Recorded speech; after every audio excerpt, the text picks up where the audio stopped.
courage and the wisdom and the experience to actually change the order of things for the better. You know, we've had a political class for a really long time, and we just are tinkering around the edges of a government that's completely out of control. We need American leadership involved. And so I'm not from a political class, but I do understand how the economy works and how the world works and how bureaucracies work and what you got to do to change them. And our government is a vast bureaucracy now.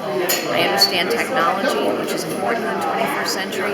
And perhaps most importantly of all, I understand executive decision making, which is making tough calls in tough times with high stakes. And that's the point I was going to literally ask you about, because I'm known as the tech guy, plus I've run small businesses. So you're a tech person and a small business person. So you bring an awful lot to the table that's, you know, actually solving problems every single day, crisis a day.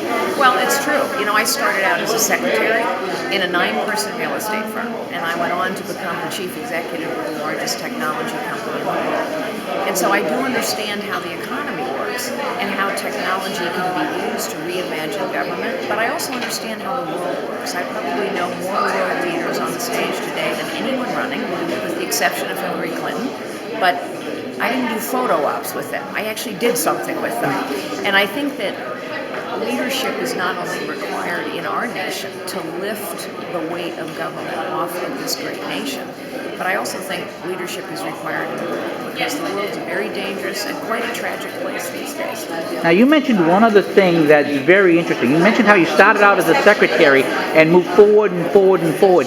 Is that not the story of America? In a way, the message of the Republican Party, if you work hard, you set a goal, you can make it. Yes, my story is only possible in America. It's only possible in America for a young woman to go from a secretary to being the CEO of a huge technology company. But it's also true that that story isn't available anymore for too many Americans. You know, our founders believed that someone's opportunity to use their potential and go far shouldn't be taken away by man or government. But it is being taken away by man and government right now, all the time.